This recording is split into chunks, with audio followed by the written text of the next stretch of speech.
Atin pong tatalakayin sa hakong ito ay tungkol po sa potassium bromate. Now, saan ho ba natin kadalasang nakikita ito, no? So, if you remember, sa mga tinapay ho, sa mga nakapak na ho na usually tasty, nakalagay ho doon, potassium bromate free. Now, ano ba ang importance na kailangan nakalagay yan sa ating bread? So, kaya ho mas maganda yung bubili kayo ng branded sa grocery na nakapak na nakalagay hong potassium bromate free rather than bumili kayo sa panaderia or bakery na malapit sa inyong bahay. Iniisip ho kasi natin, syempre freshly prepared yung pandesal dahil mainit pa, so mas fresh kumpara ho sa nasa grocery na kung ilang araw at linggo na ho yung ginawa. But hindi ho ganun. Mas safe ho ang mga branded na may nakalagay na potassium bromate free. Kasi ho, ang potassium bromate hindi ho siya healthy sa katawan,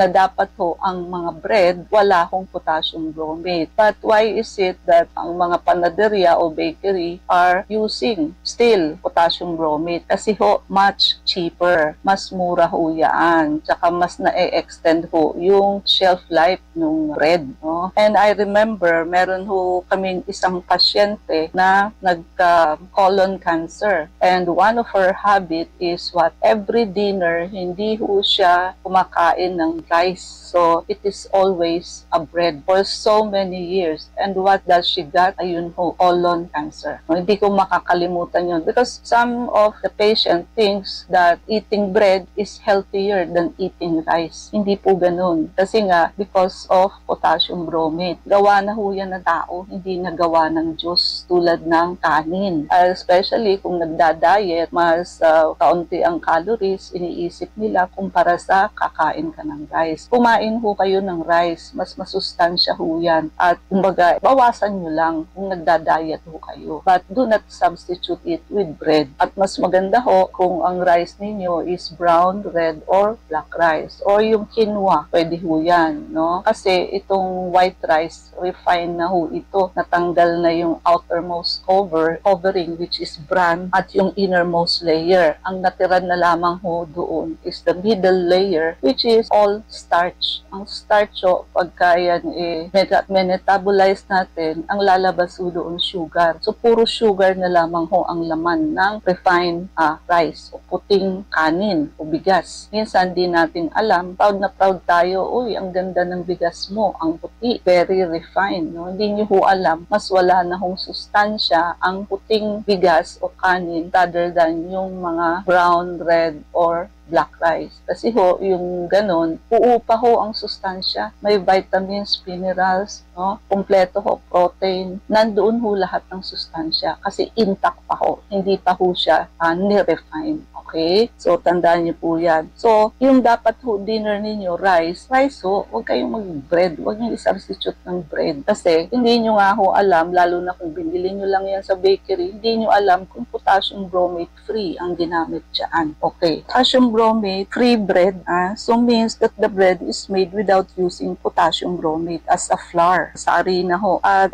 ang potassium bromate ho is a chemical additive historically used for baking para ho ma-improve yung dough elasticity, mas marami ho yung volume, mas mapaparami ninyo yung tinapay ninyo, and create a fine crumb texture. Nag-a-act ho yan as oxidizing agent during baking. Bakit ho ba kailangan nating i-avoid ang potassium bromate na tinapay? According ho sa International Agency for Research on Cancer, ina-classify ho nila ang potassium bromate as a group 2B carcinogen. Ibig sabihin, possibly carcinogenic to human. And according sa mga pag-aaral ho, can cause cancer in animals and kidney toxicity in human. Kaya ho, now I understand why yung pasyente ho namin na babae nagka-colon cancer. And because of this risk, yung potassium bromate ho is already banned in many countries. Sa Europe, sa UK, Canada, Brazil, India, and others. But still, permitted in small amounts in some places like US and the Philippines. Hindi ho kasi mahigpit sa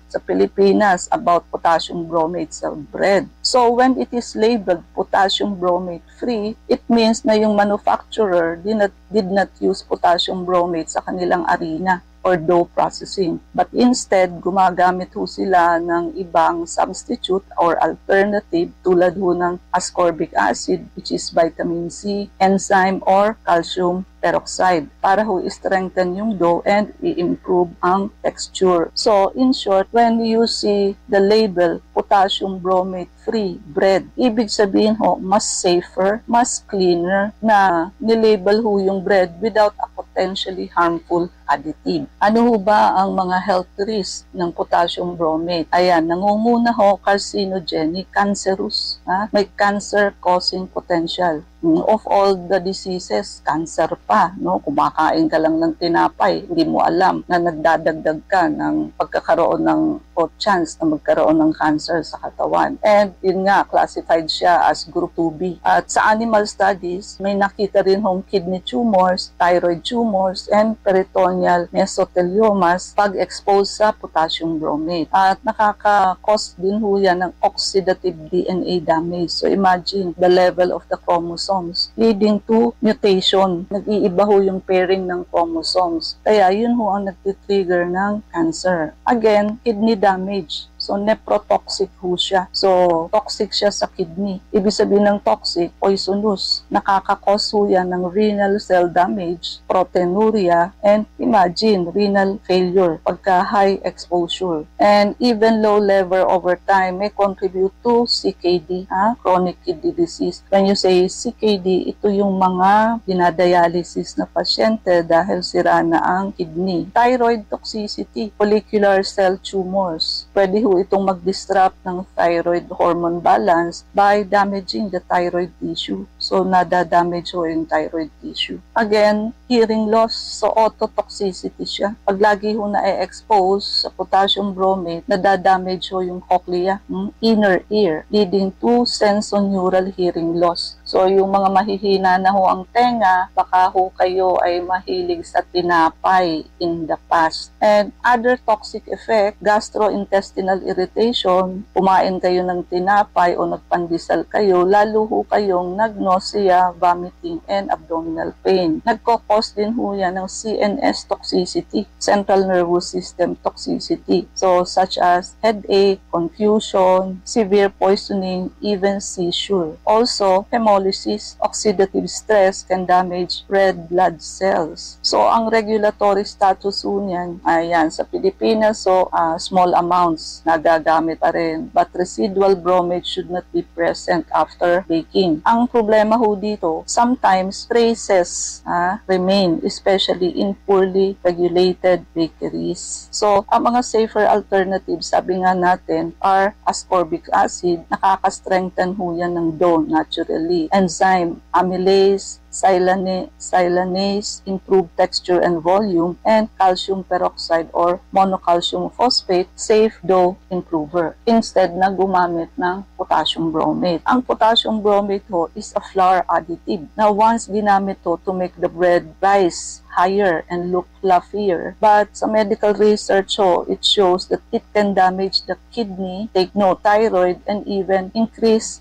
risk of cancer. That is why it is already banned in other countries. When you buy potassium bromate, when you buy potassium bromate free bread, you are choosing a healthier and safer option for your family. Kailangan ho may tatak na ganun, especially for your kids, senior citizens, and people with kidney or thyroid issues.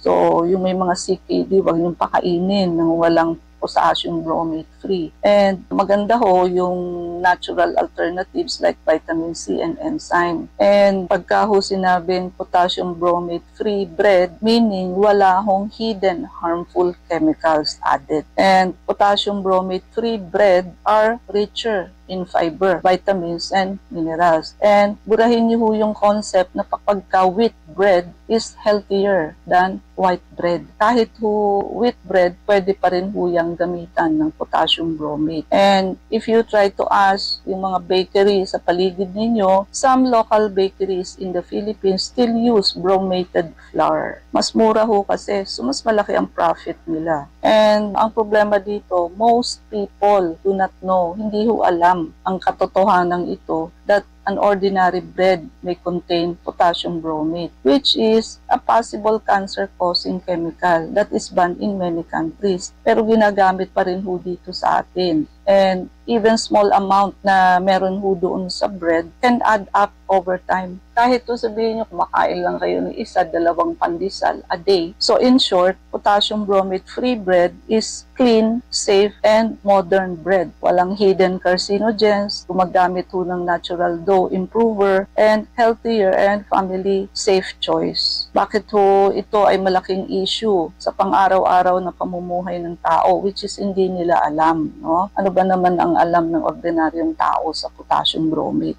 Nababasa lang nila, but ignorante sila anong importance o side effect nun. Ang potassium bromate ho, may invisible risk. Ibig sabihin, hindi nyo mahahalata kung meron siyang potassium bromate. It has no smell, wala rin hong taste or color. So consumers do not know if their bread contains it. Incomplete breakdown. So theoretically, ang bromate ho should convert into bromide, which is non-toxic during baking. But according sa mga pag-aaral ho, it shows that residual bromate ho may natitira pa rin, often remains in finished bread, especially if hindi masyadong diluto, underbaked, or baked at lower temperature yung tinapay. So, ayun. Dapat to, magiging non-toxic na siya kasi mako-convert siya sa bromide during baking. But hindi ho lahat, may natitira pa rin ho doon sa bread. And yung cumulative exposure ho, yung naiipon hong risk na sa pang-araw-araw pagkain ng bread which is hindi potassium bromate free, small daily exposure may accumulate, maiipon ho yan, increasing the long-term cancer risk.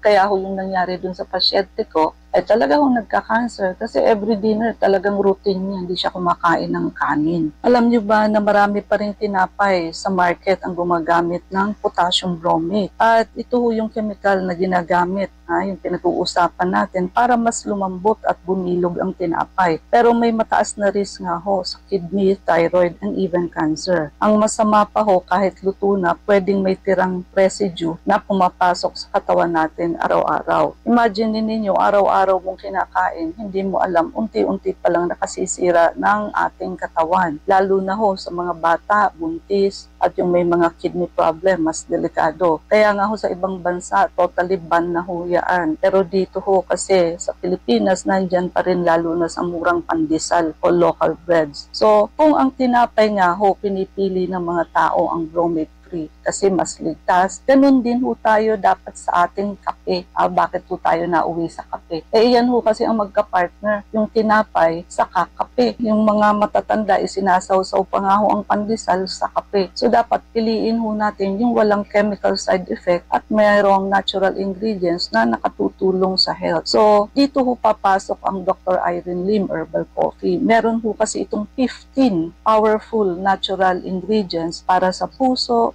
sa blood sugar at energy. May L-carnitine ho ito at Garcinia cambogia para sa weight management. May marine collagen, glutathione para sa skin at anti-aging. At ang maganda pa ron, sweeten siya with stevia. So wala hong sugar ito. Very safe po sa mga diabetiko, no? Walang added refined sugar na nakakasira ng katawan. So, kung may choice ka sa iyong bread na humanap ng bromate free, lalo na rin ho dapat sa kape. Choose the coffee that heals, not harm. Sa panahon ho ngayon, hindi na uso ang basta mura lang. Dapat ho, smart at safe ang piliin. Kasi pag magkakasakit kayo, mas magastos pa ho yun. So, mag-switch ho kayo sa Dr. Irene Lim's Herbal Coffee. Your daily cup of coffee ho yan. That is not just delicious, but also protects your health. So, ang unsafe bread, which is bromated, versus safe bread which is bromate free. So para rin ho yung ordinary coffee versus Dr. Irene Lim's Herbal Coffee. Both nagha-highlight ng safety plus health benefit as the winning choice. Yung mga matataas ho ang creatinine at dinadialysis. So meron ho tayong PRP, platelet-rich plasma, wherein nagse-cell repair ho ito, cell regeneration and tissue healing of the damaged kidney. Di ho ba ang taong may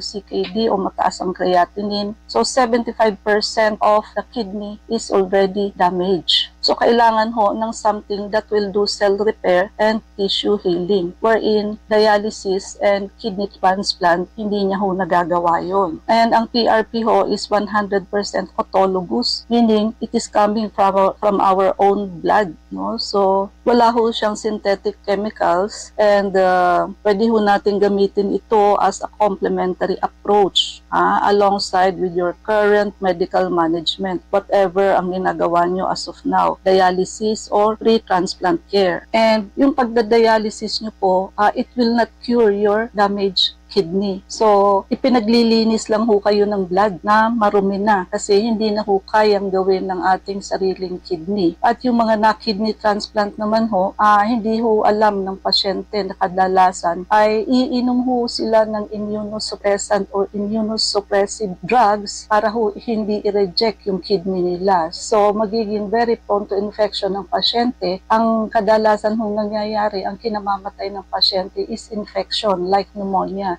Hindi ho yung CKD. And take note na kahit ilang beses ho kayo magpa-kidney transplant, kung yung root cause ho, which is diabetes and hypertension, ay hindi ho na-address, sisirain niya rin ho uli yung bago nyong kidney. So,